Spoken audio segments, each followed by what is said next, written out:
What is up, everybody? It is April 6th, 2026, and we're going to look at everything that Trump has said. Yes, and we have struck Karaj, Iran, right now. Literally right before the stream happened, right after Trump's speech at the White House, and we're going to be covering it all. We're going to be covering how the war is unfolding and how this is not good for the United States. So be sure to like, share, comment, subscribe, support the show, and without further ado, let's get right into the geopolitical analysis. So here we go. So now we're looking at the newest news, basically, in the current situations. Okay, so let's look at everything and what we're looking at. So when we look at some of these major updates here, we got a lot of them today, right? Trump says he's not at all concerned about the war crimes as he threatened destruction of Iran's nuclear program and all of these different things going on. Again, for politics, our heroic ICE.gov agents are simply enforcing the laws that have been enacted by Congress, while Democrats call to defund ICE. So all of these things are happening. And again, other big markets, U.S. Secretary of War Hegseth, tomorrow's strikes on Iran will be the more than today. All of these big statements were made. And so when we're looking at the entire geopolitical map here, we see that the movements are happening, but there's a lot of activity in Israel. Israel's getting hit hard. Iran is getting hit hard by the United States. Israel should be thanking us.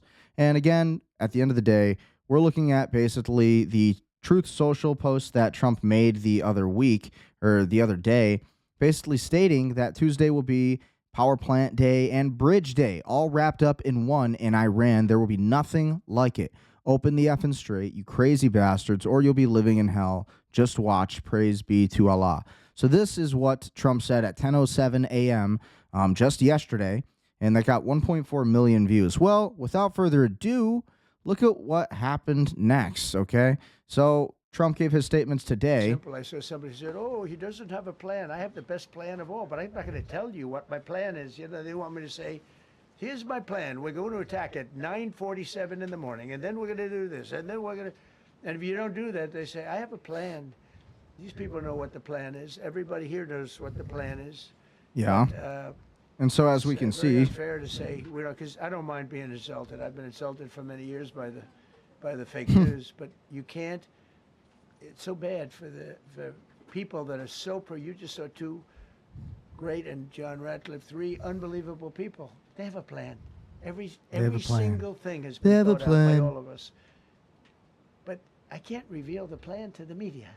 So, you know, but we're... So, you know, just trust the plan, right? Trust the plan. Meanwhile, as we are all trusting the plan, we, of course, have other statements from Trump like this one. President Trump says he wants to seize Iran's oil. It's there for the taking. There's not a thing they can do about it. Hopefully you guys are investing in oil. Hopefully you guys are investing on Hyperliquid. And that's kind of what a lot of us have been doing. I've been doing it. And really, you're investing in the oil markets. That's the idea. You need to invest in the oil markets, the future growth of the economy. Listen, there's no other ways to make money, right? Trump is basically setting the world up for complete failure. Not really his fault. I mean, ultimately, he's controlled by the wrong people. But yeah, it is his fault because he's the president, right? So this was his other statement he made. If I had my choice, what would I like to do? Take the oil. Yeah, he said he wants to take the oil. It's there for the taking. There's not a thing they can do about it. Not a thing they can do about it, he says. Yeah, we're getting to that. New footage shows the U.S. strike unleashing multiple bunker buster bombs on the western section of the B-1 bridge in Karaj, Iran. So, yep, this is the big footage that's been coming out. This happened today, so this is what Trump was talking about. Of course, Trump had a plan. This was the plan. This was ultimately the plan the entire time, to bomb Iran when he said he was going to bomb them tomorrow, right? Typical Trump. But we didn't get a taco. We did not get a taco. We did not get a Trump always chickens out situation. We got a real strike, but at the end of the day, this is not good for America because it keeps us in there. And remember, we had the Strait of Hormuz already. So how is this really helping us? We're actually just creating more turmoil, and I don't see Israel really fighting any of this war. They seem to be getting annihilated by Iran, while the United States is over here fighting Israel's war for them. Look at that. So the bridge day apparently is Monday. It was never Tuesday, as Trump's Truth Social statement said. It's going to be Monday. It's going to be today. How are you enjoying Bridge Day? And that's weird. The sirens are going off for me where I'm at right now. Yep. So that's where we're at with that. And then again, in retaliation, we also had the first video emerging showing what appears to be a mass launch of Hadid 110 one-way attack drones by the Iranian Army ground force targeting U.S. Army positions in Kuwait. This comes as claimed retaliation for recent U.S. strikes on Iran's industrial and petrochemical infrastructure using PRSM missiles, which reportedly caused civilian casualties in Lamard. The Hadid 110 is a jet-powered, high-speed loitering munition designed for strike missions against sensitive targets with significantly reduced interception time compared to lower drones. So let's take a look at this. Woo! So we got the missiles flying. And so it looks like Iran's already fighting back. Yeah. Attack drones by the Iranian Army ground force targeting U.S. Army positions in Kuwait. That's insane.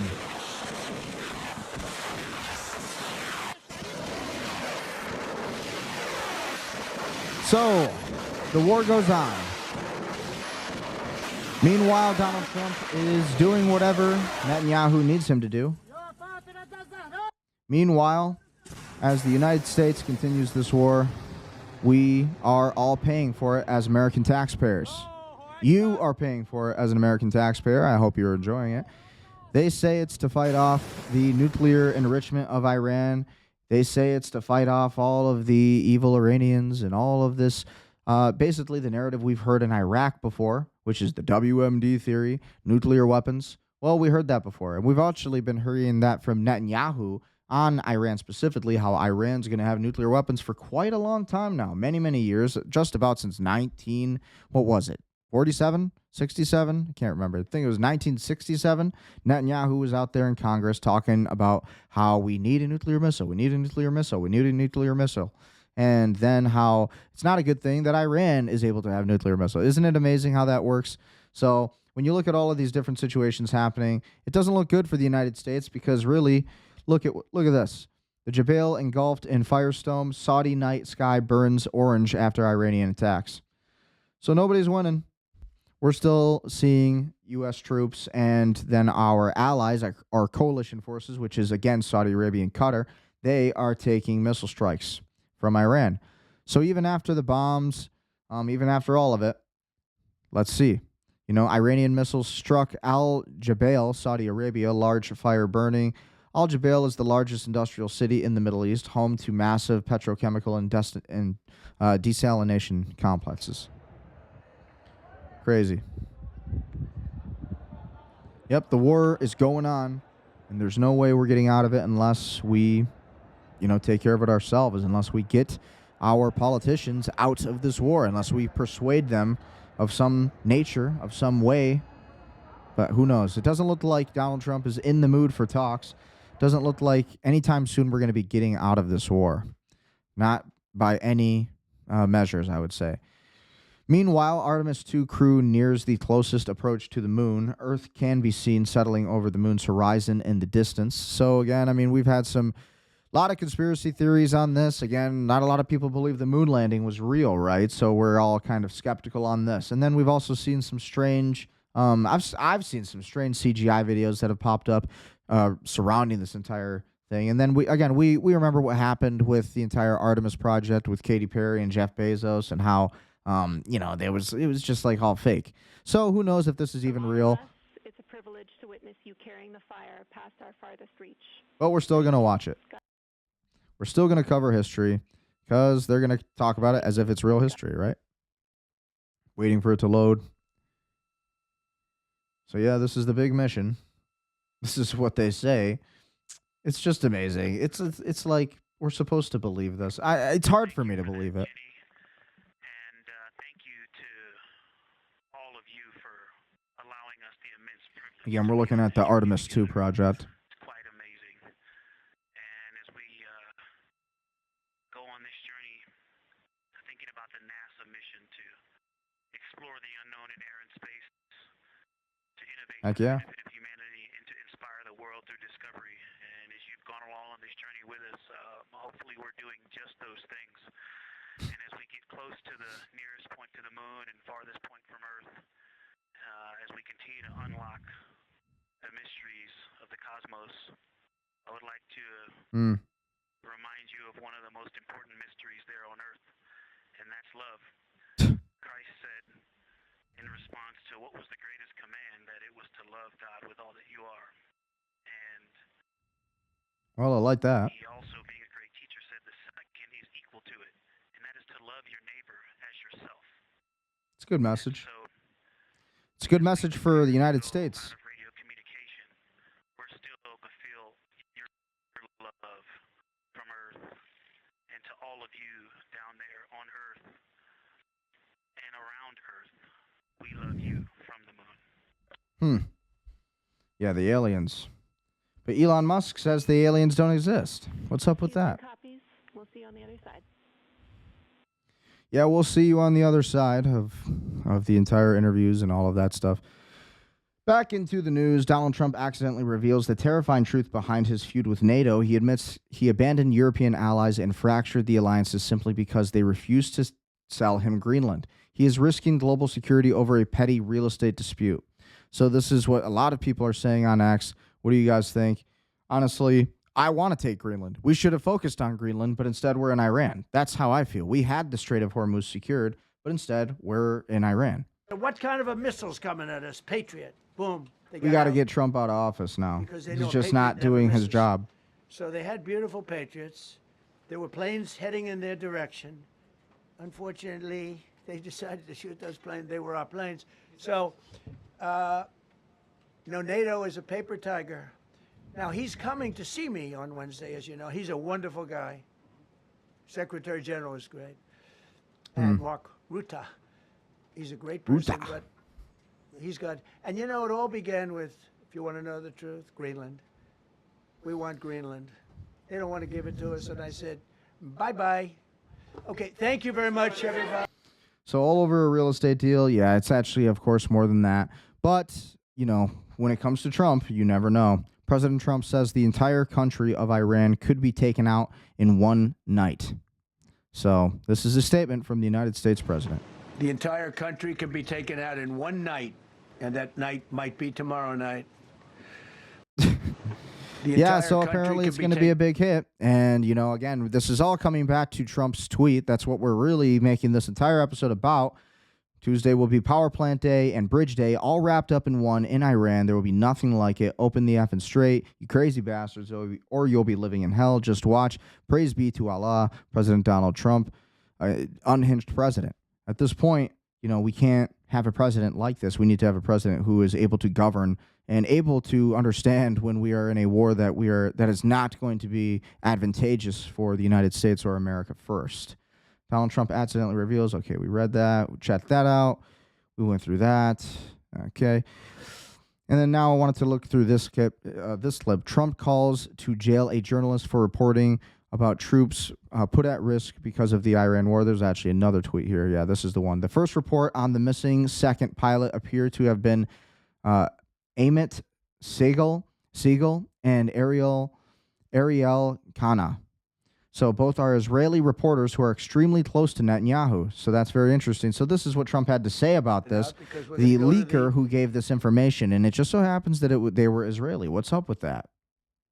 As you probably know, we didn't talk Very about common the first one for occurrence that we're seeing an hour, on all then these live somebody streams. leaked something, which we'll hopefully find that leaker. We're looking very hard to find that leaker. And talked about there's somebody missing. They basically said that we have one and there's somebody missing. Well, they didn't know there was somebody missing until this leaker gave the information. So whoever it was, we think we'll be able to find it out because we're going to go to the media company that released it, and we're going to say, national security, give it up or go to jail. Interesting. And we know who, and you know who we're talking about.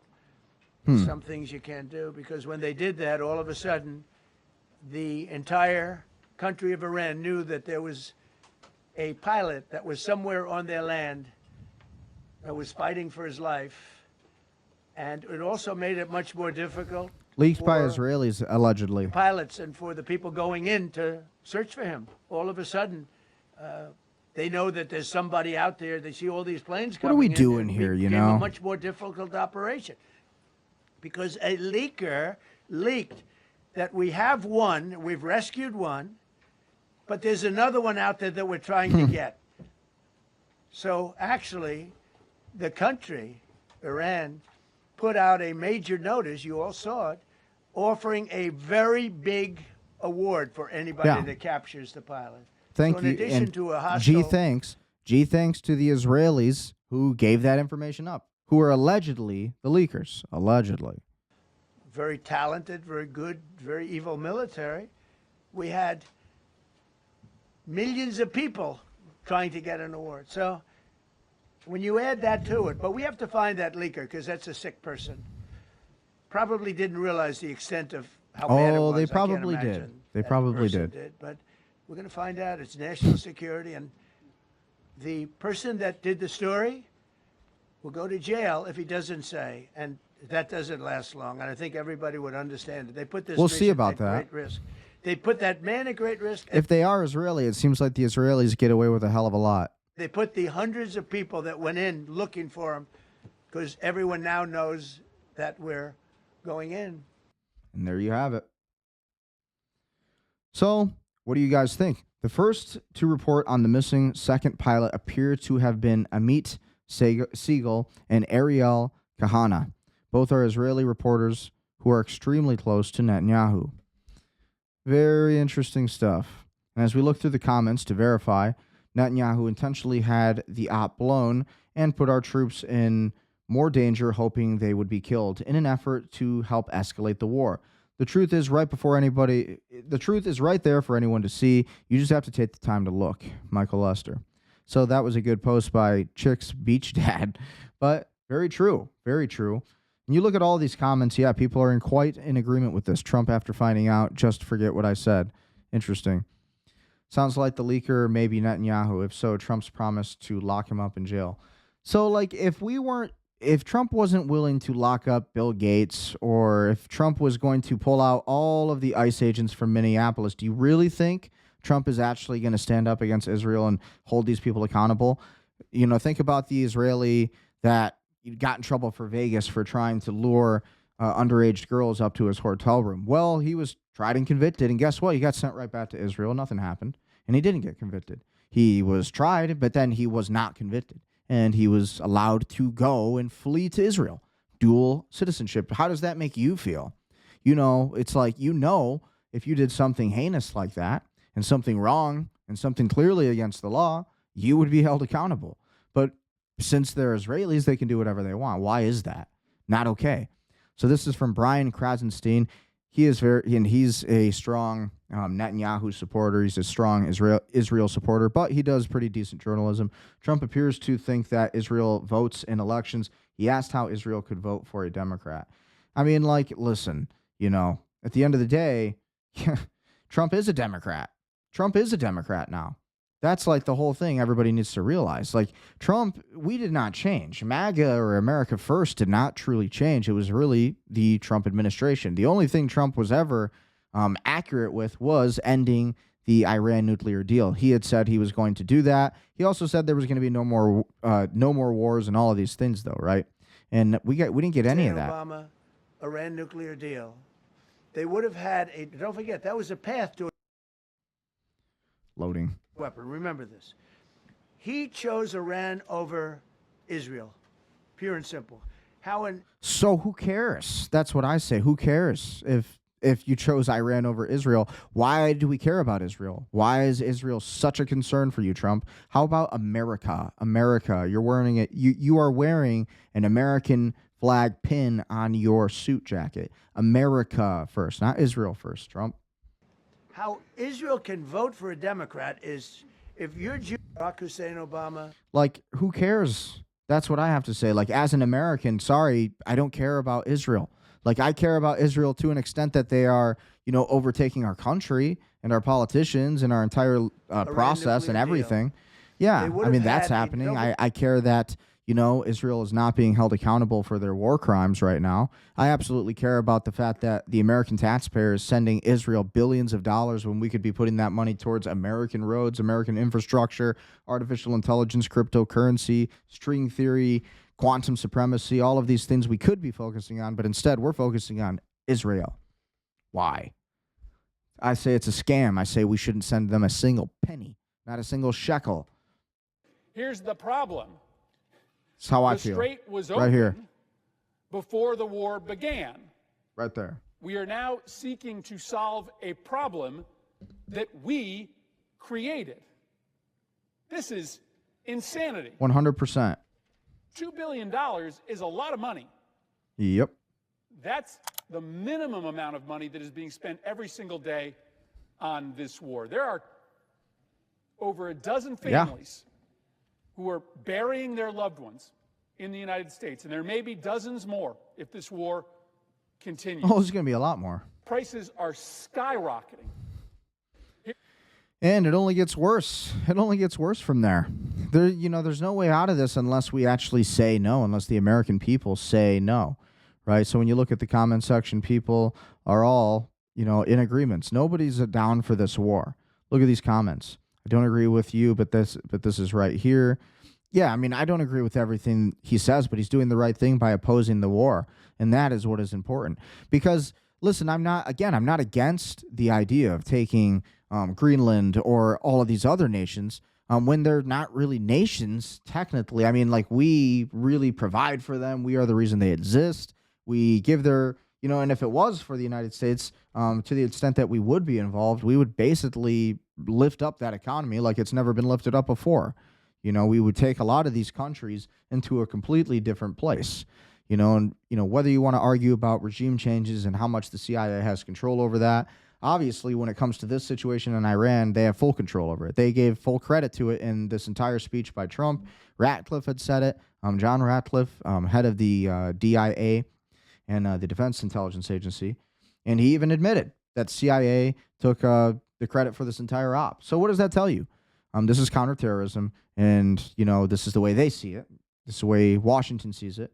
And with that being said, with this being a counterterrorism op, in their eyes, in the eyes of the subjective mind of the CIA is going to keep going hard on Iran because they see Israel as our greatest ally. So we have this breakaway civilization of the CIA mixed with the Mossad. And you have to understand that the reason this duo is dangerous, not the CIA itself. The CIA itself, working as a counterterrorism arm for the United States, that's not a bad thing. Joe Kent is CIA. Everybody loves Joe Kent. Well, he's CIA. But what makes the CIA bad is when we are entangled with foreign nations like the State of Israel. And, of course, their intelligence agencies, which is Mossad. And then when you look deeper into that, you have Senator Mike Huckabee, who is, he's an ambassador he represents the United States of America in Israel right now. And when you have all of these people, these kind of people, and specifically Mike Huckabee meeting with Jonathan Pollard, who is an Israeli spy, and he had taken all of our nuclear secrets and given them to Israel. And so now they have a nuclear program. So you have all these traitors in the government of the United States. That's really what this comes down to. And you have all this illegal immigration. All of this comes back to one nation who is really not working in the interest of the United States, which is Israel. At this current time, at a national security level, and in the conversations of counterterrorism 101, the state of Israel is the greatest threat to the United States because they are destroying America from within, and not just by blackmailing our politicians, but they're even finding the most exploitable and blackmailable people. And maybe Trump was one of those, right? Maybe Trump was always trying to fight against it, and he just lost the control of it. Because we look at the people around Trump, and we see that this is a pretty dangerous situation where, Netanyahu had presented and gifted Donald Trump a golden pager just after this entire pager operation, where they took out Hamas and Hezbollah in the early stages of this entire war, right? So let's take a look at this video. Host Donald Trump is now asking taxpayers to be on the hook for renovations to the executive residence to the tune of $377 million. Let's look at this. How do you feel about this? Donald Trump is now asking taxpayers to be on the hook for renovations to the executive residence to the tune of $377 million. What? That is according to the new White House budget request for next year. It marks a more than 800% increase from last year. And then you look at the statements by Donald Trump when he says, we can't care about daycare. We can't focus on daycare. That's for the states.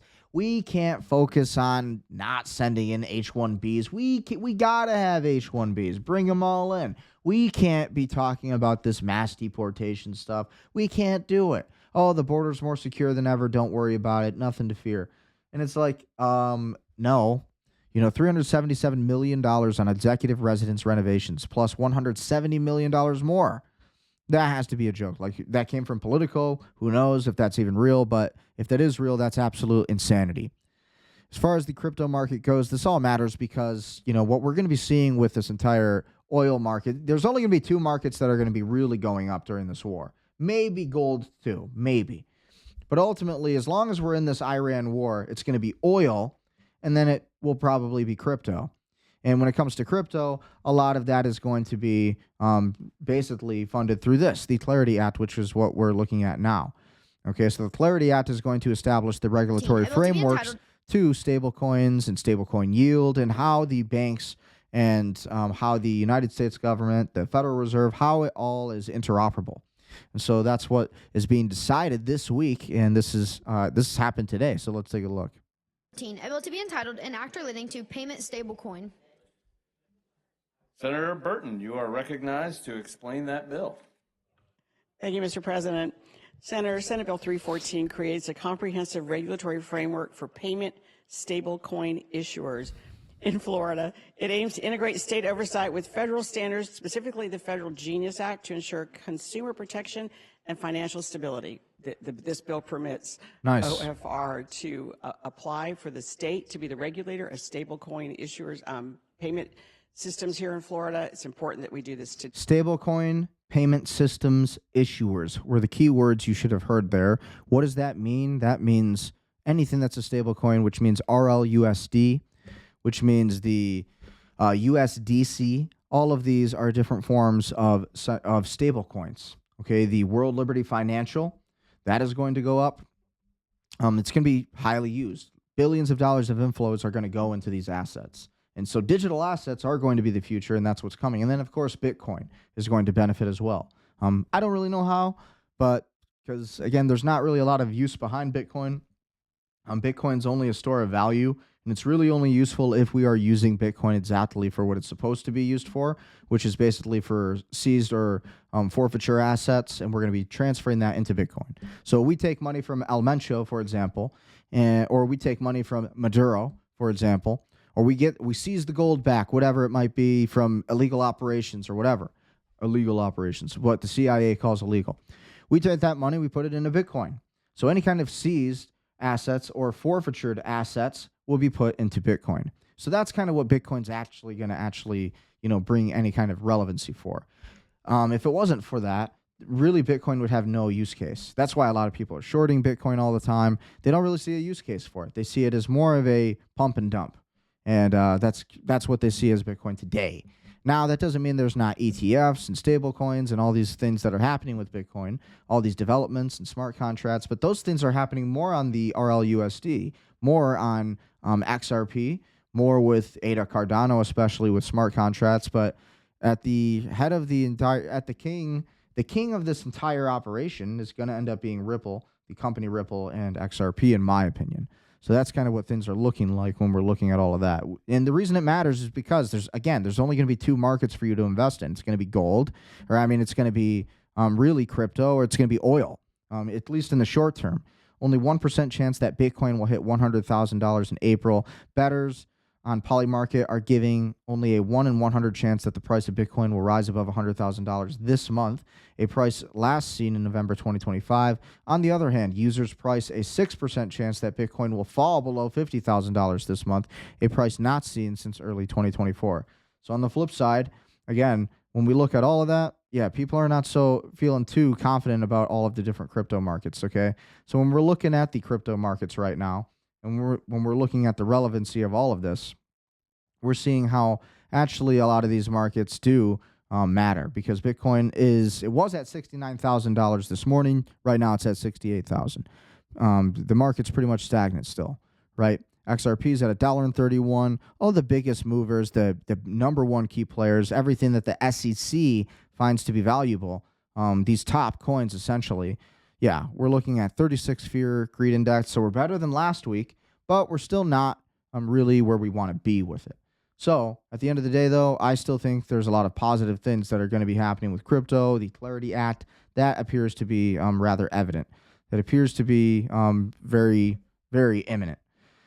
Crypto news, China's tax and financial regulators urge banks to adopt blockchain for lending services. So China is competing for the entire Bitcoin race, right? They're competing with the United States. Russia already made statements that they're basically going to, with their oil reserves, it's going to be transitioned into yuan, Chinese yuan. So that's not good. China's State Administration of Taxation and National Financial Regulatory Administration issued a joint directive urging banks and local authorities to use blockchain and privacy computing to upgrade bank tax interaction data sharing and expand financing for small businesses. The policy aims to reduce information asymmetry between tax authorities, banks, and enterprises while improving credit models and approval efficiency. It aligns with the National Development of Reform Commission roadmap from January 2025, targeting nationwide blockchain data infrastructure by 2029. The directive highlights China's paradoxical stance, banning crypto transactions and mining since 2021, while aggressively building state-controlled blockchain infrastructure. China remains the world's largest Bitcoin mining country at 11.7% of global hash rate despite the ban. So, is there a connection to why Bitcoin might just be crashing, right? If China is looking to make moves with Bitcoin, well, how do we economically control China? Well, that would mean that we need to control this asset of Bitcoin, which means we need to manipulate the markets. And as the United States having that control over the dollar, that allows us that ability to do that. And so, with that being said, I think that's a real possibility. Okay, so what do you really think? What do you guys think about all of it? Iranian state TV is now calling on Iranian children to surge the power plants so they can be human shields against President Trump. Students, youth, and almost everyone is invited to shield key infrastructure tomorrow. Disgusting animals. So this is the way it's framed, but really this is more of an act of sovereignty. It's probably a political protest, right? This is people saying if we rally around this critical area of infrastructure as a people, then maybe, the United States won't bomb us for martyrdom. And it's a political strategy. Again, not a good one. They're using human shields. You could say that, but you could also say it's people coming together and they're saying we're not going to just get bombed. We're going to stand together. And if you want to do it, go ahead. We're going to stand together. And the political message is that Iran is unified. And again, it would create martyrs out of them if you were to, bomb some kind of facility with a bunch of innocent people. And so who knows what's going to happen with that. That's why I think a lot of this is going to be unpredictable. فردا در اطراف نیروگاه‌های Tomorrow around برق the country's کشور power plants, زنجیره young humans انسانی chain جوانان circles will be تشکیل formed. می‌شود. علیرضا رحیمی دبیر Al-Azira شورای Rami, the جوانان Secretary of the و Supreme نوجوانان Youth کشور Council, برای پیشنهاد جوانان خلاق after و suggestions فعالان from گروه‌های people, مردمی از has جوانان و invited چهره‌های creative, فرهنگی، athletic, هنری و and ورزشی cultural دعوت faces to کرد join this برای human تشکیل chain زنجیره انسانی در اطراف نیروگاه‌های برق near کشور power در plants ساعت at 2 p.m. 14 حضور پیدا کنند. Interesting. I invite all the youth, athletes, artists, students, faculties tomorrow, Tuesday at 2 p.m. near power plants, which are investments regarding of political beliefs. Gather around, these are our wealth and belongings. So again, this is the Iranian people. Apparently they are creating a human shield. Wow. At the end of the day, that's war. That's what's going to happen when you're in a regime change, when the CIA has, funded a regime change, and that's just what we do. And Amazon agrees to pay $20.5 million to settle allegations that its data centers in Morrow County, Oregon, contributed to contaminating groundwater with nitrate pollution in the agricultural community. So here's what happens. Amazon urges huge volumes of water to cool its data centers. Because the data centers use water that has nitrates in it from the area, water evaporates during the cooling process. What's left is highly concentrated nitrate water. The highly concentrated nitrate water then goes back out over the farmland, sleeping back into the groundwater. So let's take a look at this. Overall, they're fairly low. Data centers. Data centers. Why? How does it benefit us? How does it benefit you? $21 to settle allegations that its data centers have contributed to groundwater pollution in Morrow County. Folks out in Eastern Oregon have been dealing for years with nitrate pollution in the ground. Loading. That has polluted wells and drinking water in the area. This doesn't come from the data centers. The pollution doesn't. It's nitrates from fertilizer and other farm activities in the area. The allegation, though, is that Amazon, which uses huge volumes of water to cool its data centers out there, has been contributing to the problem because the data centers use water that has nitrates in it from the area. That water evaporates, most of it, during the cooling process. What's left is allegedly concentrated with nitrates, and it goes back out over the farmland, seeping back into the groundwater. Data centers. Amazon denies any wrongdoing here. They say that their water runoff has very low levels of nitrates, and overall, they're a fairly low water user in the area relative to some of the other water users in the area. They say they agreed to the settlement in the interest of helping the community with its wastewater problem. So horrible. The money will be used for public infrastructure. Eminent domain. Private wells. People in the area will be contacted if they're eligible to collect any of the fund. And that is what you call eminent domain, the United States government having the full authority to take your land and steal it from you with the requirement of compensation on your end. And that's what they say. But they can do whatever they want, right? The United States government at any point can send a SEAL team over to your house and assassinate you, whack you, and just take your land, right? Or they can, just assassinate your character, do whatever they want. They could take your home, and it's not going to be eminent domain the way that you think it is. You're not going to just be compensated so easily. There's always going to be the first means, which is to make you not know anything about it. Taking of the land. Data centers are popping up across heavily populated areas at an alarming rate. Pretty soon, you might not be able to drink or bathe in your own home either. Watch what's already happening to the Americans living near them. So we're building data centers. Makes no sense because really, we're basically building on top of land that we could have used for, homesteads and building farms and agriculture and, infrastructure. But no, we build data centers. That makes us pretty vulnerable to EMP attacks, especially during a world war, by the way. Not very smart. And it also leaves us very vulnerable to energy and the cost of energy and electrical grids. All of this is a horrible idea. This has to be some unified, this organized attack on the United States economy itself. Has to be. This is our cold water pressure in the kitchen. This is where I fill up water for storage. Those are the things we have to fill up to flush the toilets. So you can see the sediment from the data center. Wow, and that's just from the water coming out of your faucet. Yeah, and this is what's in all the pipes. Just that's the well crazy. itself is probably $20,000, and that's not counting any of the all faucets, the replacement of the fixtures and faucets just and the way. toilets and the lines that come underneath the house. This is so It's satanic and overwhelming demonic. because you really feel like you are up against this huge wall that you can't penetrate. There's nothing that you can do, and they don't care. They don't. That hit me. Yeah, me too. Doesn't sound like we have much of a voice, It doesn't seem like they have much of a decision. You don't have any water pressure. You got sediment in your water. Just suck it up and deal with it. Tim, have you ever lived in a place where you can't drink the water?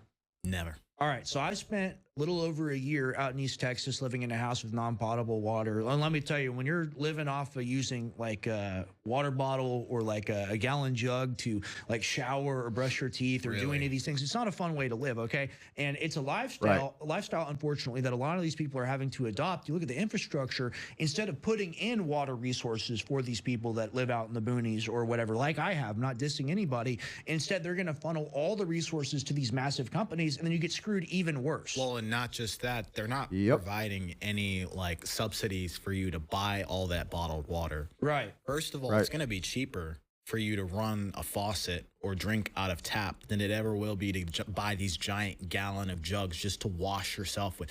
That's the equation that's not adding up here. They want to punish you, not give you potable water, have these data centers. You're going to start having Flint, Michigans all over the United States. Well, it's just is what going it to be the sounds US. like. 100%. Right. That's a new standard, and don't complain about it. Yeah, don't complain about it. But then again, no one's providing you like a monthly stipend to be able to drink water or, you know, be able to bathe yourself in, which are just bare minimum essentials that we demand here in America, that it's not too much to ask for. But then, no, Rex, we're going to ask for $200 billion. That's right. We're going to ask for Right. $200 billion, and we're going to go overseas, throw Tomahawk missiles, close the strait, make all your gas prices go up, and we can't even get people the water and the help that they need back at home. That pisses me off. It pisses me off, too. It's completely outrageous. I'm right there with you in your energy. I mean, just listen to this. More than 43% of the largest tract data centers are in areas of high or extreme water stress. You can't make this stuff up. It's as bad as it could be designed to be that way to hurt you. Yep. And that's exactly what's going on. That's exactly what they're doing. And so it's a dangerous thing. We're in a dangerous period in our economy in the United States. IMF warns of tokenization risks. The IMF says tokenization could enable instant settlement, but may amplify volatility through automated markets and smart contracts. It called for clearer legal frameworks and stronger global coordination as cross-border tokenized assets could implicate overnight. So I looked into this a little bit, and I was curious to see how this kind of impacted things. How did this kind of impact the market? I said, what does this tweet mean for retail? How does this change your findings? And again, Coin Bureau tweet is highlighted a fresh IMF policy noted titled Tokenized Finance, released early April 2026 by IMF financial counselor Tobias Adrian. Flags that tokenization, turning real-world assets like stocks, bonds, cash, or even crypto rails into programmable digital tokens or shared ledger/blockchains, is a structural shift in finance, not just a minor upgrade. Benefits include instant/atomic settlement, lower costs, reduced intermediaries, more transparency, and faster cross-border flows. Again, that's XRP right there. But risks include amplifying volatility and instability because automated markets plus smart contracts can trigger rapid self-reinforcing liquidations/contagion with no traditional pause. Speed plus concentration plus fragmentation could make crisis harder/faster for regulators to contain, and cross-border tokenized assets complicate oversight and monetary policy. The IMF explicitly calls for clearer legal frameworks, robust code governance, safe settlement assets, public trust anchors, and stronger global coordination to manage this. What this means for retail investors specifically. Short-term caution signal shows us that it is about tokenized markets, which increasingly include crypto utilities like XRP for payments, RWAs, stablecoins, could see faster and more extreme volatility than today. Retail traders might face quicker drawdowns, flash crash style moves, or automated liquidations with less time to react. Traditional buffers at the slow things down are eroding. Longer term upside, if frameworks are built, retail gains from cheaper/faster access to assets, better liquidity, lower fees, and inclusion, especially in payments or tokenized securities. But retail is generally less equipped than institutions to handle the new speed/automation risks. Think more sophisticated risk management tools, hedging, or compliance needed. Bottom line for everyday holders. This isn't anti-crypto doom. It's a warning that innovation without guardrails brings crypto-style volatility into traditional finance. Prepare for higher speed markets.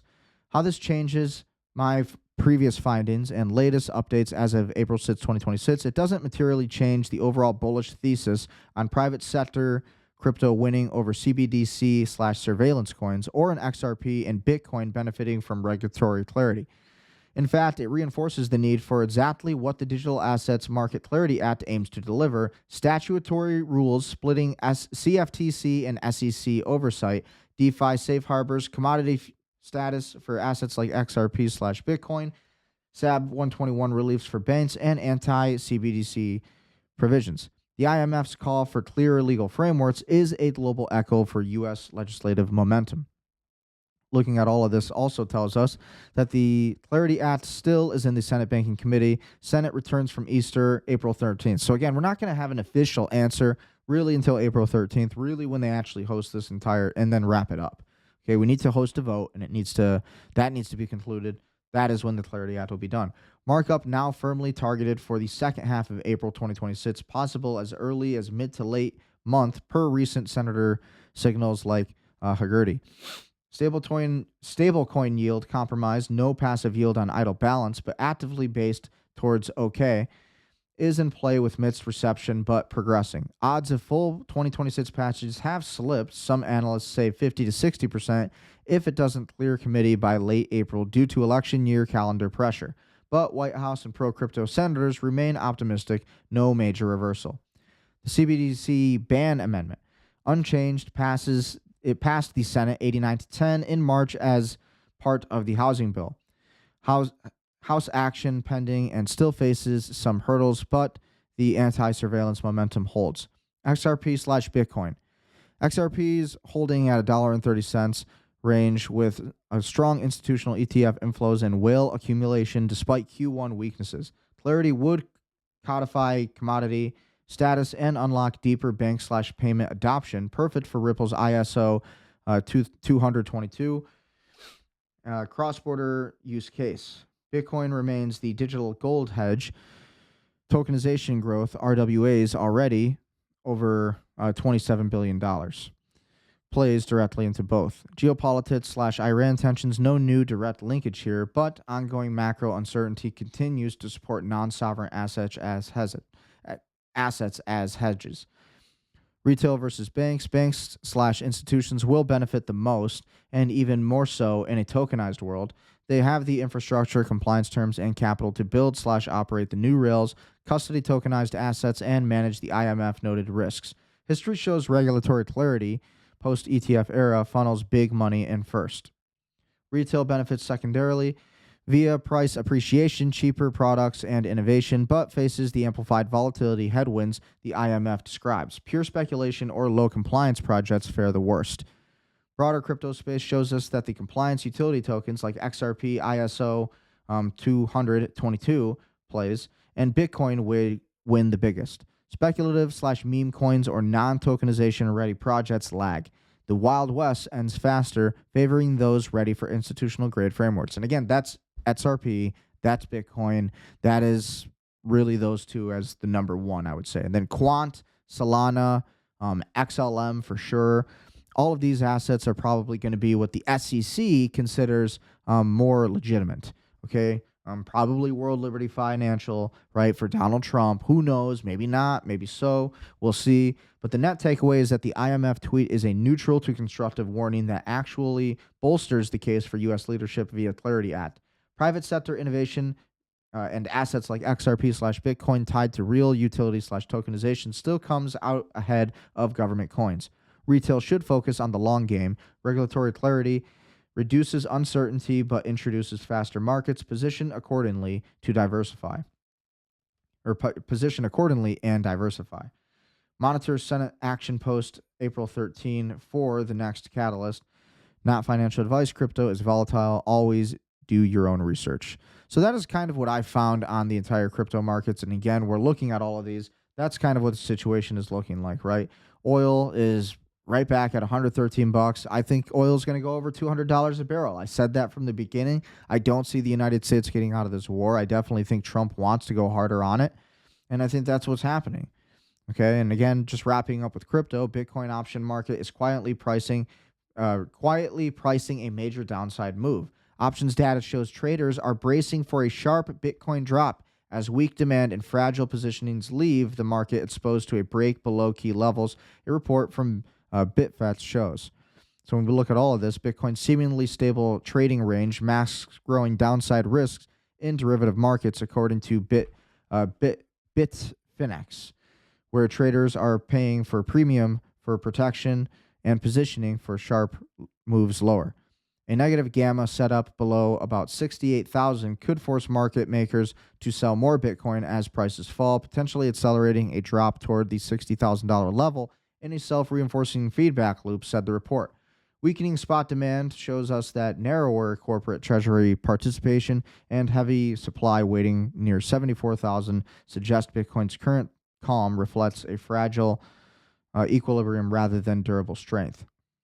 So all these stories are pretty big stories that are affecting everything. Oil and silver, interestingly enough, I thought this was a big article. Oil and silver are trading way more popularly than XRP Solana on Hyperliquid. Again, traders on decentralized exchanges like Hyperliquid are increasingly favoring perpetual futures tied to commodities. In the past 24 hours, oil and silver contracts on Hyperliquid have surpassed $900 million in combined volume, far outpacing large cap for Solana and XRP.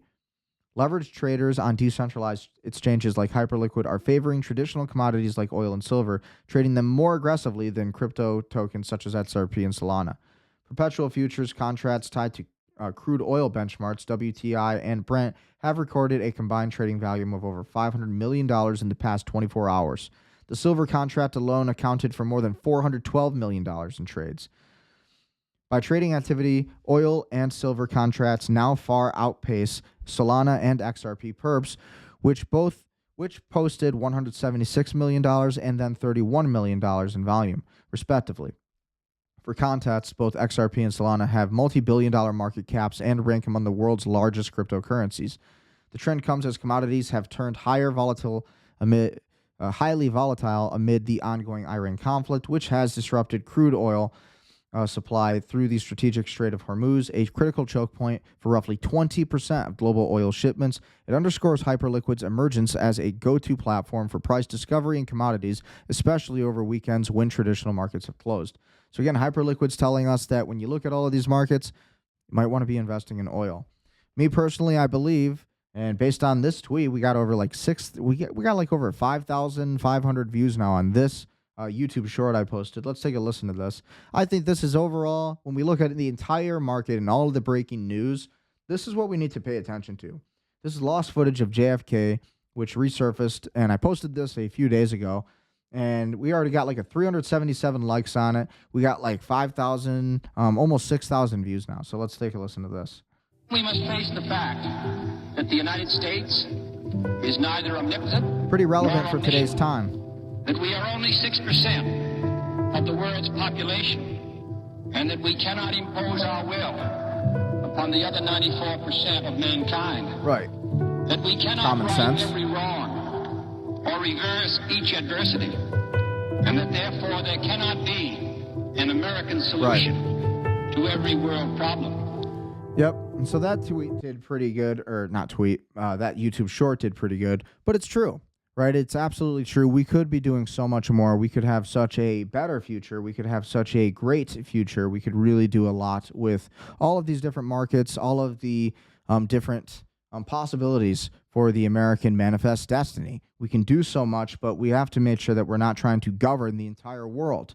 You know, we have to allow the world to be free to some extent. Yeah, my account got locked today.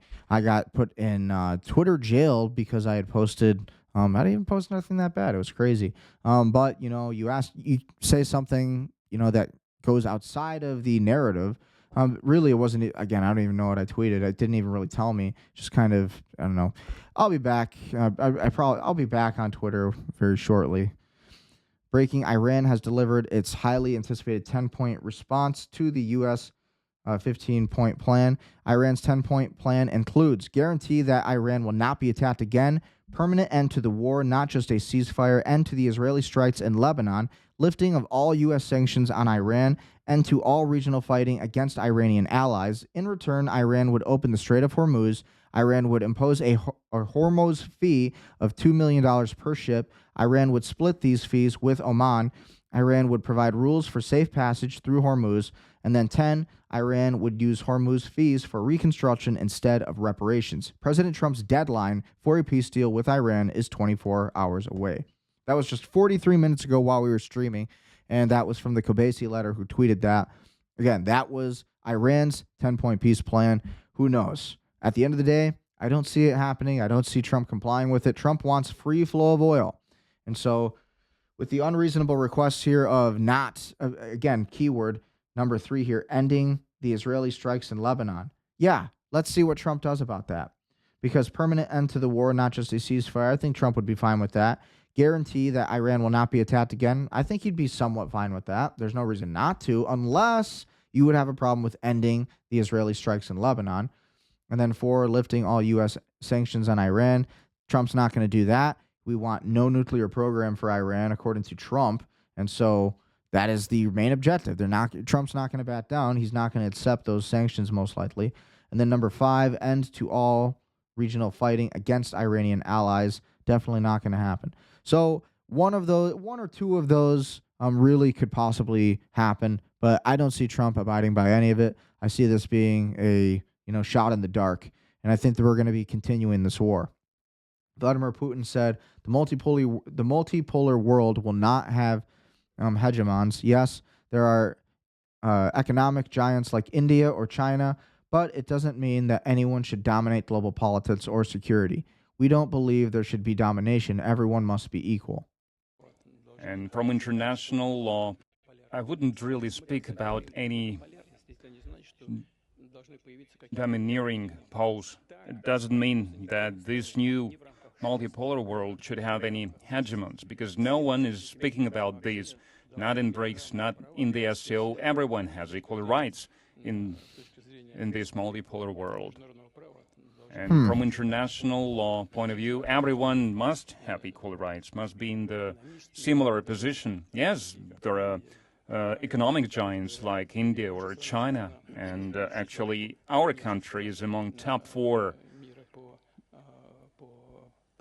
biggest economies if we speak about the purchasing power parity. These are the current realities. Yeah, so That's Russia's not taking some something hits. that we would like to have. That's what international organizations calculate, but it doesn't mean that anyone should dominate over the politics or over global security.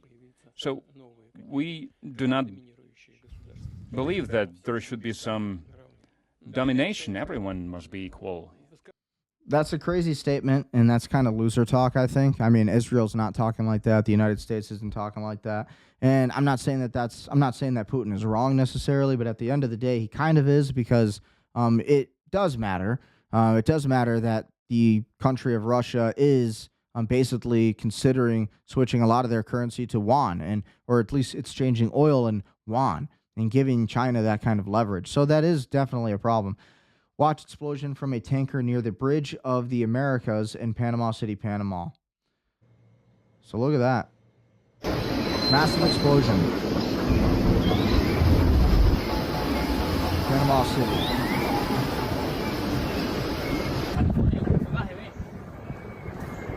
Very interesting. A lot of trade goes through Panama, by the way. If you know anything, you understand. We depend on a lot of trade that goes through Panama and the Panama Canal.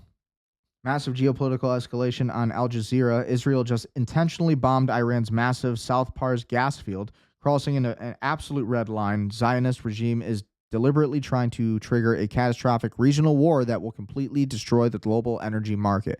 100% agree with that. South Pars forms part of a Let's take a listen to this. Have made the comments after Israel targeted Iran's largest petrochemical facility linked to the South Pars gas field. The site is a critical energy hub. It's accounting for around half of Tehran's petrochemical production. A previous Israeli strike there in March triggered Iranian retaliation against energy targets across the Gulf. South Pars forms part of a 9,700 square kilometer gas field. It's the largest on Earth, and it's jointly held by Iran and Qatar. It's the backbone of Iran's energy. It supplies around 80% of the country's domestic natural gas. Stretching beneath the Gulf, the field is divided. Roughly 1/3 lies within Iran's territory as South Pars, while the larger part extends into Qatari waters. It's known as the North Dome field. We're going to go back to Mohammed Val in Tehran. So, an Very attack interesting. on South Pars field for a second time. What's the reaction there? Well, here it's considered a red line, and this is the second time it has been attacked. Probably the good news is that the main component of the facility hasn't been destroyed or touched in this attack. It's two units. Israel targets energy facilities. Iran's largest petrochemical complex hit in Asaleya. Facility processes natural gas from offshore South Pars. Iran says several production units damaged. That provide electricity to it. So it's like a shot across the bow again regarding this facility that for the Iranians is vital. And they had, remember that in the past when a couple of weeks ago it was hit, they reacted and they struck back against Qatar facilities, LNG facilities in Ras Al Khaimah. Yeah, so the Saudi nations are definitely taking a hit, and that's not good. I mean, because eventually Saudi Arabia or Dubai, for example, the city of Dubai, taking a lot of hits because they make a lot of their money from tourism. And when they're getting bombed all the time, nobody's going to go there. All the rich people aren't going to go there. And what does that mean for Qatar? Well, kind of the same thing, right? And a lot of our journalists in the United States are paid by Qatar. Tucker Carlson, I would probably bet that he is paid by Qatar based on his rhetoric and how much he seems to love Qatar. So you look at all these different countries, you look at these circumstances, that's kind of what's going on. Okay, so when we look at the rest of these stories, let's see what else is going on. Breaking news. Footage shows 11 minutes ago, footage shows an Iranian ballistic missile striking the Jubail industry complex in Saudi Arabia with 2 direct impacts.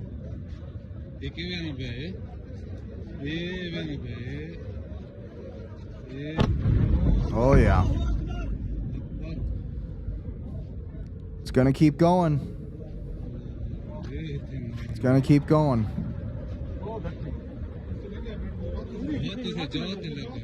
And again, Iran is targeting... Why is Iran targeting Saudi Arabia? Well, not for nothing. Iran is targeting Saudi Arabia because Saudi Arabia has chosen to ally with the United States and with Israel versus their brethren, their Arab brethren. Again, Iran, Hezbollah, and really this entire section. Iran does not want to fight Saudi Arabia or Qatar, but they're saying, hey, if you're fighting with the United States, if you're going to aid our enemy instead of aiding your own brethren, our people, then we're just going to bomb you. And that is that is the reasoning behind all of that. 50 minutes ago, we rebuilt Germany, and now Germany tells us it's not their war. It isn't their war. They shouldn't have to fight in this war that we started with Israel for Israel. So Israel can be the main superpower in the Middle East? I don't think so. Germany telling us. Like, all I know is Donald Trump, if you think the American people are going to be down with this, you're crazy. Maybe this is the part of your entire plan is to get the American people riled up. Maybe the whole idea is to get the word out. But I think it's absolutely crazy. And ultimately, I think it's extremely unhealthy. We need to get out of the Iran war. We shouldn't be involved in more wars. Continue to look at new stories here. Saudi Arabian citizen refutes claims of an Iranian attack on Jubail, documenting that the industrial facilities are operating at full capacity. Official spokesperson for the Saudi Ministry of Defense, 7 ballistic missiles launched towards the eastern province were intercepted and destroyed.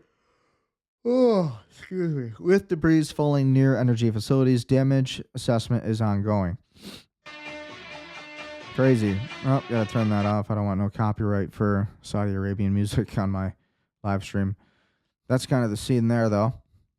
So it does appear that Saudi Arabia has been struck by Iran. And again, only because Saudi Arabia has been aiding the United States.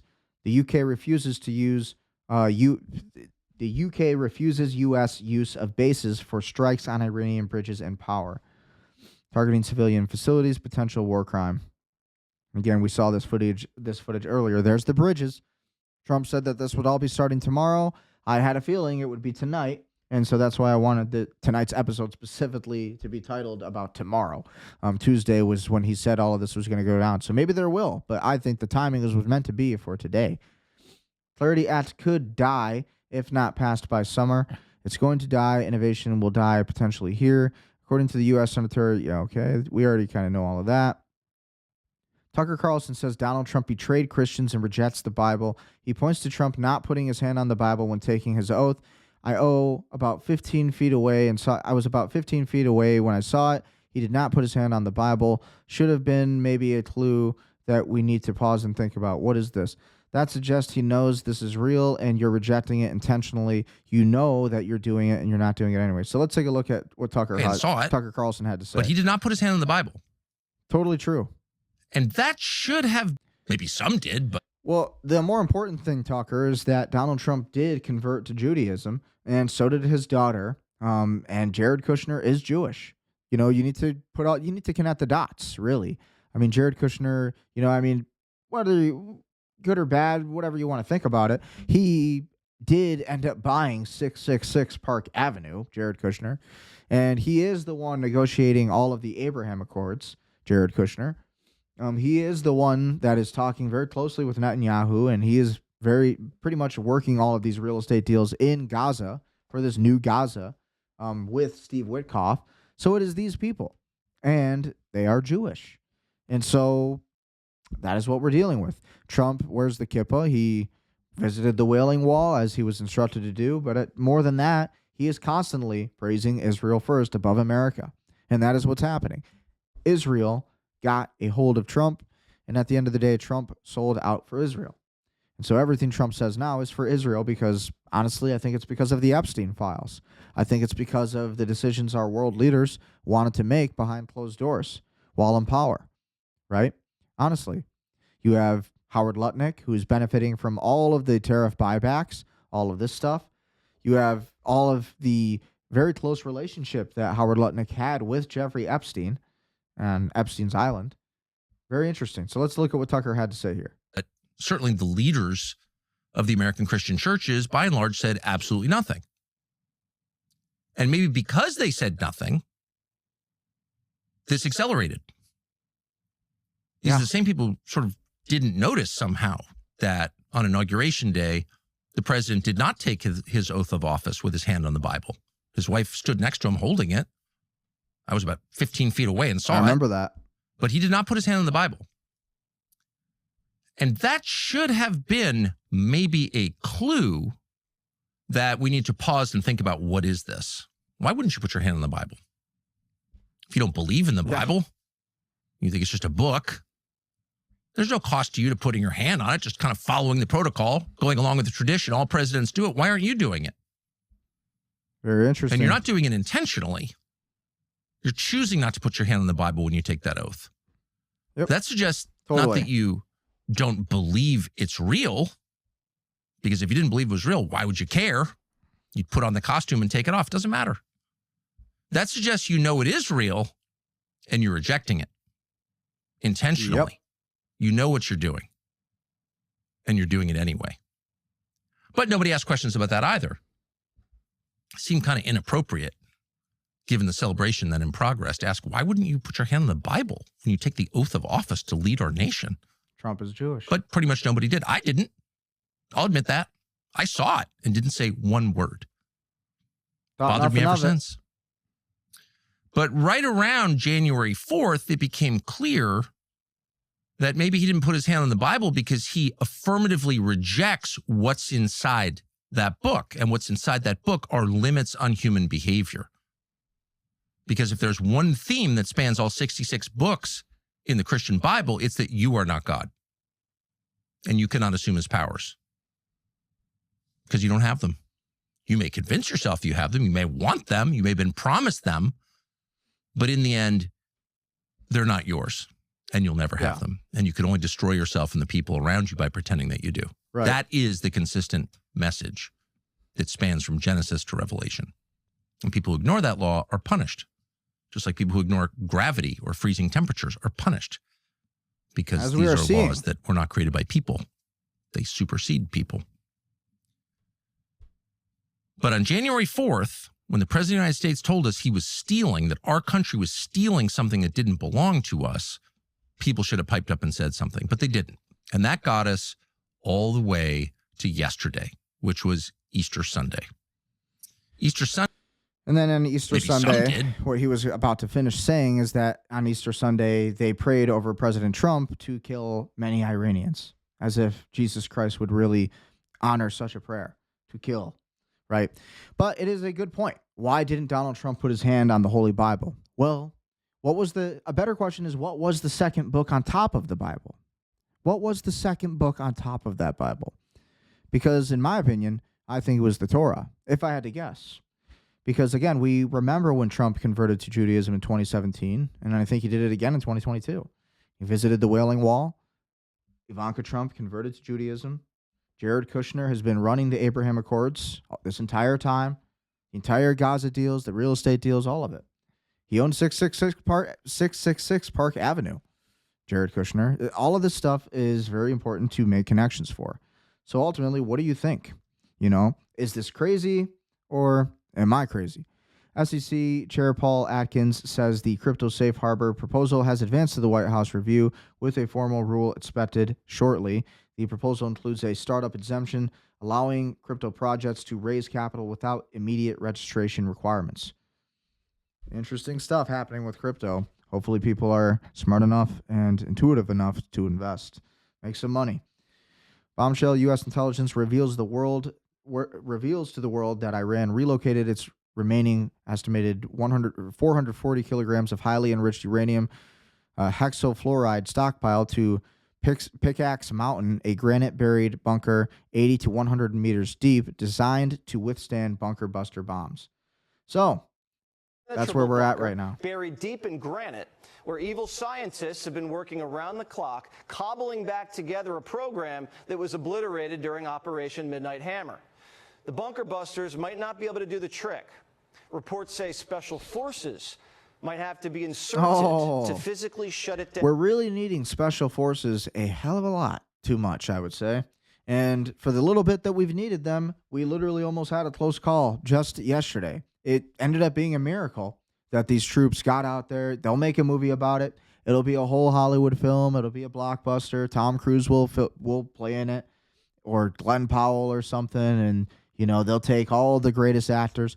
And it'll be some great American sniper film. It'll be inspiring. It was a cool story. It was a miracle that our troops were able to save this other pilot. God bless and thank God. But know something. What was going to happen if it was like 100 troops that were involved in all this? What if all of this ended up leading to 100 troops dying, or this one soldier dying? Well, I think it would have been a precursor for Trump to say, we need to nuke Iran. We need to nuke Iran. We need to blow them off the map. And it would have been a precursor to do it. So really all of this was planned. There was a contingency. If the troops would have died, it would have just been another reason to bomb them harder. And Trump wouldn't have cared twice. Wouldn't have been no problem, no big deal. And so that's my problem with all of this. It's just a bunch of lies, a bunch of propaganda. Warning graphic content here. Flash, Israeli society struck by Zionist syndrome. Aggressions in Israel are on the sharp rise. In a car, Jews run over anti-Zionist Jews who are peacefully demonstrating for peace. It's crazy.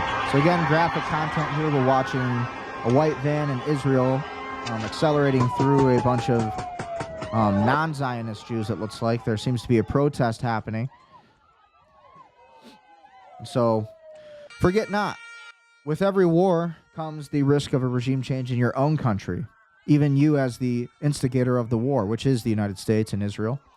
And it seems like America is still coming out on top. Our regime is still holding strong. I mean, we have protests happening in Minneapolis, but it's like if you look at the state of Israel right now, maybe the real regime change is really happening in Israel. I think that's a real theory to consider. Because when we look at this, I mean, this does not look like a unified Israel to me. So what do you guys think about that? What do you guys think? Am I crazy? Breaking Wave 98 of Operation True Promise 4. Zionist container ship 190 struck with cruise missiles, massive fire. U.S. amphibious helicopter carrier hull number 41 struck, forced to retreat deep into the Indian Ocean. North and South Tel Aviv struck. Strategic centers in Haifa hit. Chemical factories in Barkaz destroyed. Zionist drone production center in UAE destroyed. Ali al-Salim base aircraft struck. Al-Adaid base, Kuwait, helicopter storage and personal accommodations destroyed. Victoria base, Baghdad, command center struck by Israeli resistance. 5 terrorist faction hideouts in northern Iraq destroyed. Al-Karj base struck by Arash drones, the base that hosted the Night Stalkers unit behind the failed Isfahan operation. Trump's rude rhetoric and baseless threats will never compensate for the disgrace of humiliation of America in West Asia. So again, this was from the IRGC. And that's basically everything that they just said there. China, meanwhile, to Trump, you created a global crisis for no reason. Operations against Iran, ceasefire, as well as peace. Let's rewind this a little bit. Disruptions to the passage through the Strait of Hormuz is the illegal U.S.-Israeli military operations against Iran, ceasefire, as well as peace and stability in the Gulf region are the fundamental prerequisites to keep the international shipping routes safe and unimpeded. Parties need to work together to promote de-escalation and prevent regional turmoil from having a greater impact on global economy and energy security. So isn't this just great? This is great for China because China's like, well, you guys had the Strait of Hormuz, but you're giving it up. So I guess we'll just come in and take it. We got to secure it. Dangerous area. You got to let us Chinese. We got to come over and take it from you now, America, because you guys can't control it anymore. Look at what happened. We were influenced by a foreign nation called Israel, and now we don't even have the Strait of Hormuz when we had it to begin with. Everything was good. We were taking in that money. Inflows. Now we got to resecure it. Now it has to be a successful op. And if it's not, we are going to be humiliated as a country. So Trump has been put in a corner here. So with all of these different regime changes happening at once, we have Iran, we have Lebanon, we have Syria, and then Israel even is undergoing a massive regime change right now, I would say. So all of these things happening at once. America is still standing strong, but we are still the enemy until we detach from Israel. Israel is creating all of this mess, and I think the entire world knows that. And again, this is all for the greater Israel project. Breaking: President Trump just launched an airstrike on my portfolio. Yeah, totally right. Totally. Oh, who knows? More strikes to happen tomorrow. This was just 6 hours ago. This is one of the highlights from the White House speech earlier today. Let's listen to Pete Hegseth. More SNL clips. Today will be the largest volume of strikes since day one of this operation. Tomorrow, even more than today. And then Iran has a choice. Choose wisely, because this president does not play around. You can ask Soleimani, you can ask Maduro, you can ask Khamenei. Per the president's direction. Yeah, so just more war rhetoric, more of the same old from Pete Hegseth. I mean, you never served. I mean, honestly, like seriously, I don't know if has he served. I don't know if Pete Hegseth has actually served in combat. I know he actually was. I think he actually was in the military from what I believe. I don't know much about Hegseth, but what I will say is just it's very surprising. He would have fooled me. I would have never guessed he was military just because it's not a smart op. But his job is to be loyal to the president, so I understand. But now we have to win this war against Iran if we're going to really do it. Chris Perkins, now head of Franklin Crypto, Clarity is happening on CoinDesk. I think it's going to happen, but if it doesn't matter. Interesting. Right? Clarity, I personally think there's a very strong likelihood, if you look at prediction markets, they agree with me. I think it's going to happen.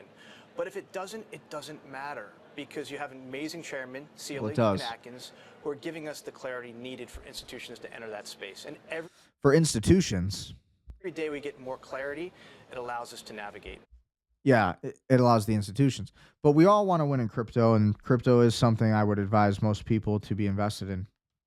Breaking news: TMZ just claimed Congressman Tim Burchett revealed to them that aliens are real and that they have been in contact with them between humans. This is and where it was. I can't. Interesting. Let's listen to get into this. Too much specifics, but it was elaborating on some stuff that we'd asked for, and it was important to get this person in us. So again, all of this is happening. You have to also consider Project Bluebeam, probably, right?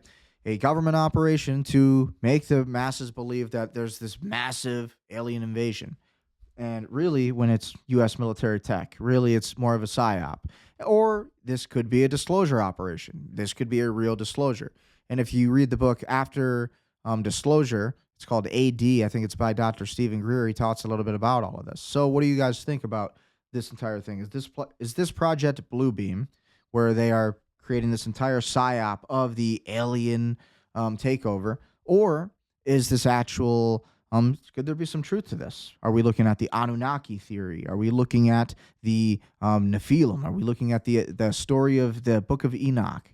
All of these things coming back into fruition in our modern age. What is the truth? Secure setting to where we could ask him these questions. And there was somebody in the meeting with us, one of my colleagues, I guess you'd say, was basically there just to kind of upset the apple cart and to throw a monkey wrench into the deal. And every time a question was asked by this particular party, it was really the answers were out there, and they gave them, and they gave specifics, they gave addresses, they gave times and dates and people that were in the meeting. And this went all the way up to the executive branch of previous presidents, not this current president.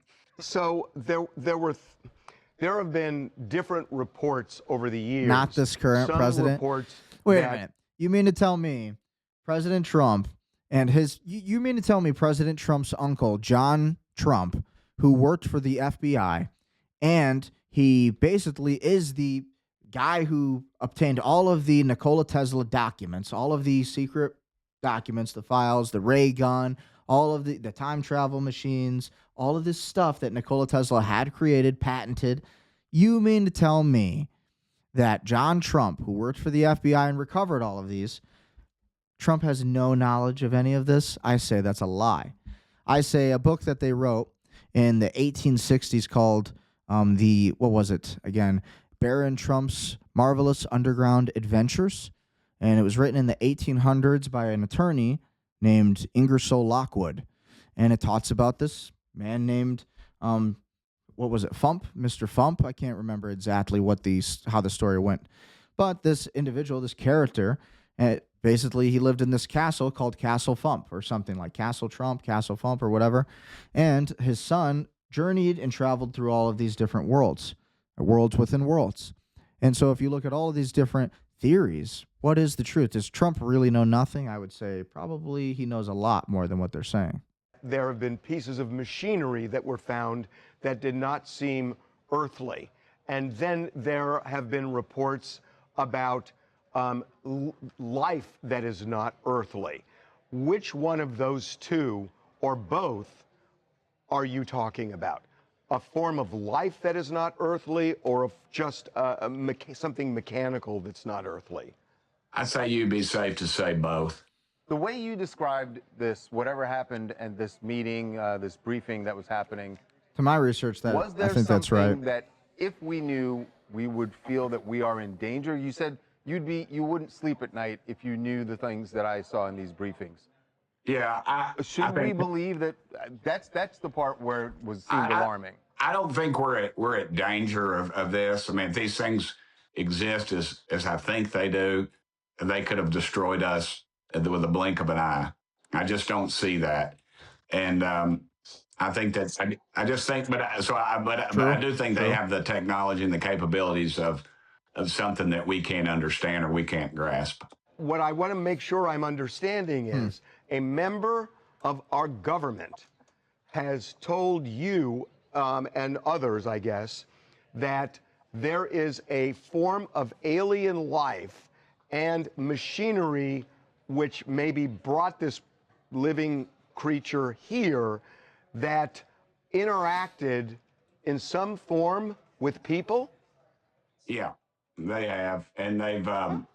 It's pretty wild. I know, but I'm just telling you, I'm not going to lie to you. I'd take a lie to you. You want to put me on a polygraph, I'll take it. But this is what the guy told me. I mean, I've had a very high-ranking naval official describe. I've talked about this before. Underwater craft, something big as a football field, moving at over 200 miles an hour. And there's no fish in the ocean that would do that.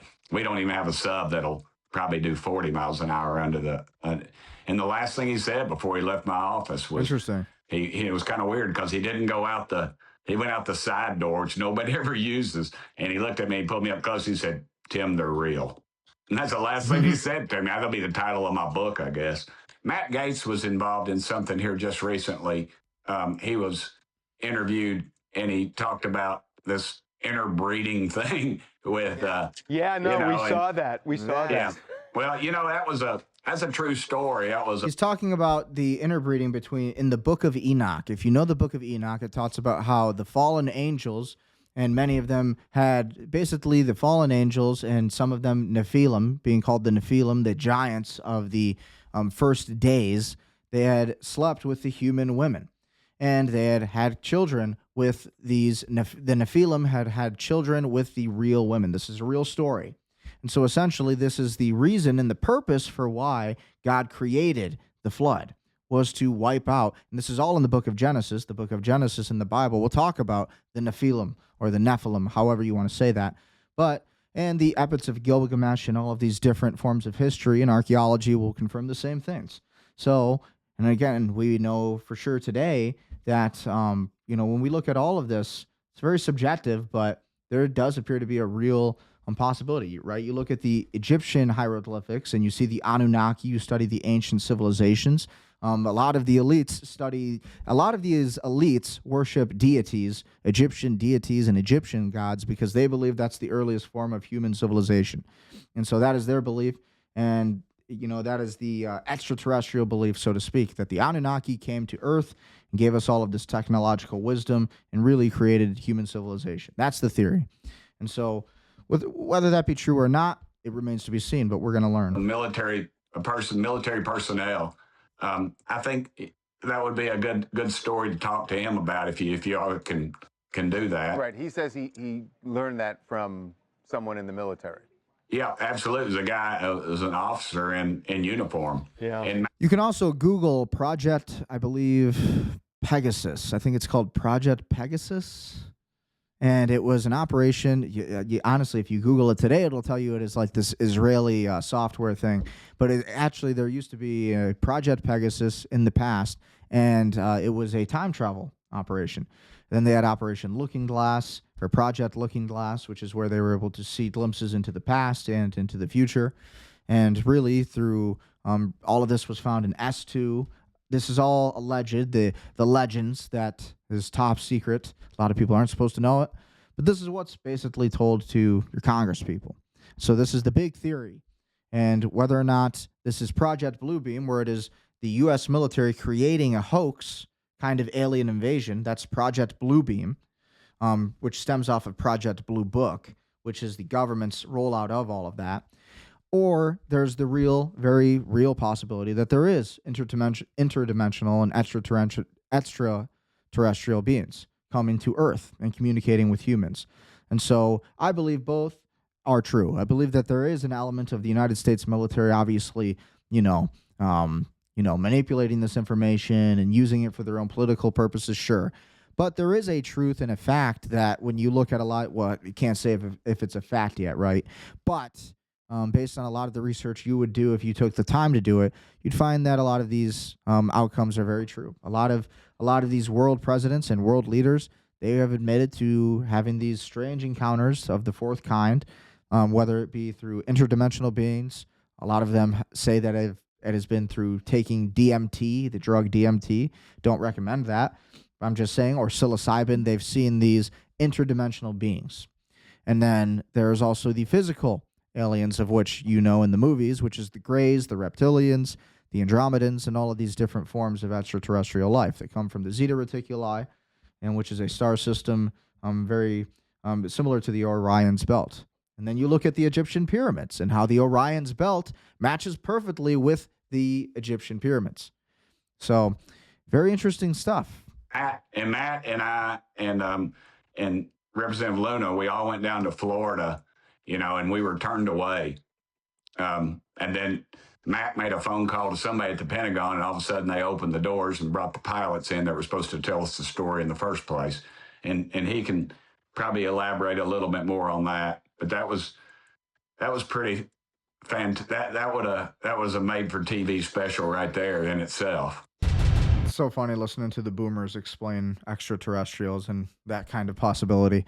I've been looking into this stuff for years. I wrote my high school capstone project on the existence of aliens, and I got an A on it because it was excellent research, and I included great sources from Dr. Stephen Greer and all these, the common sense theories, we live in an ever-expanding universe. And then there's also the realization that any God, the greatest of God, why would he want to only create one form of human life, the human being? Why not create all these other forms of life? I would become bored, and you have to think of it like a video game or in game theory. If you had the ability to create characters in a video game, you want to create a lot of them.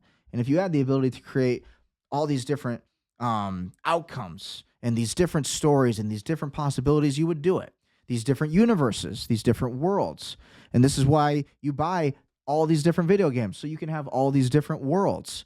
And so when you think of yourself, when you think of God as the player of this simulation that we're living in today, then it makes it a lot more easy to understand how, of course, God would not make humanity the only form of human life. Actually, it is even more beautiful to think about it because God would have this greater vision of life and all of these things. So that's kind of my theory on that. So now we're kind of looking at some of the other stories that are popping up in the algorithm. Trump declares the U.S. is taking historic action to deliver on his promise to turn America into the Bitcoin superpower and crypto capital of the planet. That promise, as you know, around the table. Yesterday, I signed an executive order officially creating our strategic Bitcoin reserve, and this will be a virtual Fort Knox for digital gold to be housed within the United States Treasury. That's a big thing, Scott. Yeah, I think that clip might be from a while ago, actually. I don't know if that's from today. Is that from today? Oh, I'm still... Well, either way, I still see a lot of big things happening with crypto. It's going to be big, big, big, big. President Trump says he's considering cutting all of the trade with Spain due to them being totally uncooperative with America and NATO. 8 p.m. is not that good. Could you change it to tomorrow between 1 and 2 p.m. or, if possible, 1 and 2 a.m.? Thank you for your attention to this important matter. Tuesday, 8 p.m. Eastern Time. So Trump's not changing his answer. This is at night. So insane. And they kept the camera on him for 45 minutes. He wasn't moving, and they said, you know, probably He's wrong. talking about the We're troop seeing that something the moving. Special This is a Forces rescued. Vast mountain. Vast. Thick. With bushes, trees. He said, we see something moving 40 miles away. It was Crazy operation. the head of a human being, I'm telling you. It's moving. And then all of a sudden, 45 minutes later, he moved a lot. Stood up, and they said, we have him. And that was really the beginning of something incredible. We got had an so idea lucky where he that we was, were able but to even rescue not him at all, though. specifically. That's a big mountain.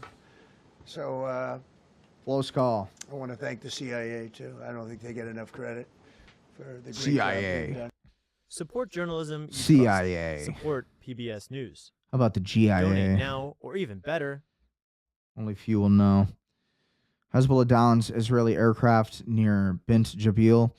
$30 million Hermes drone destroyed in seconds. I don't know. Looking pretty good for Hezbollah. They seem to be able to restockpile pretty quickly. They seem to be able to take out our aircraft rather easily. Not good. And the reason is, you have to understand that Hezbollah's fighting force is breakered off into essentially all these different freedom fighters and local fighters throughout the entire country. And that's a lot of people, 90 million people. A lot of people in Iran, a lot of crevices and mountains. And so if you look at the little villages in the country of Iran, they're like dug deep into these valleys. And so it's tough. It's tough terrain for the United States military to even fly through there. It's going to just be a hell of a war that we're not really going to be winning, in my opinion. And we need to get out of there as soon as possible, or we need to win as soon as possible and secure the Strait of Hormuz if we're really going to go that way. Brent crude oil falls, reports the U.S. and Iran are discussing a 45-day ceasefire that could potentially end the war. Yeah, well, that was 21 hours ago. That went south. Aliens are real and human contact has been made, according to Tim Burchett. Again, we just watched that video. So that's a lot of the breaking news that I'm seeing in my algorithm. We'll refresh it one more time, and then we'll probably take it down for the night. We'll be done for the night. Doesn't look like there's anything new, though. It doesn't look like there's anything too crazy going on. So what do you guys think about all of the wars happening? What do you guys think about the Iran war, all of it? I think it's pretty crazy, to say the least. I think it's pretty crazy to believe that we are here. 1 minute left until I'm finally back into my X account. That's amazing. I can finally click like on posts again. It's so great. So, what do you guys think about the entire Iran war? I guess it's a good place to end it there. What do you guys think? I think we are looking at a long war. I don't think we're going to be ending anytime soon. I think the oil prices hopefully will not do this, but I think they will probably go above $200 per barrel. And I think with crypto, we will probably see the clarity at pass because, listen, Trump wants to take Greenland. And the Trump administration wants to control Venezuela. And they also want Cuba, which is currently undergoing a regime change also at the same time. Forgot to mention that earlier. And so as Cuba and Israel and Iran and Lebanon simultaneously are undergoing all of these regime changes, we have this situation where now we are being left as Americans to decide how are we going to handle the backblow of this? You know, what happens next when a Democrat gets in office, or if they do in 2028? Well, to me, obviously, it doesn't matter. We need the truth. We need to be out of the Strait of Hormuz, where we're going to be putting our troops in danger and where we're going to just be setting Israel up to win and to become the global superpower, the Middle East superpower, the main central point of trade if all of this happens. I will say at this current point, it doesn't look like that's going to happen. Looks like the current regime of Israel is collapsing, or at the very least, they're having some kind of regime change in their own country. So what do you guys think will happen to tomorrow, Tuesday, Trump's deadline? I think we will probably see a lot more strikes throughout the night. We're going to see a lot more breaking news. We'll cover it all tomorrow at 7 p.m. Eastern Standard Time. Eckerd Geopolitics. Be sure to like, share, comment, subscribe, and I will see you tomorrow.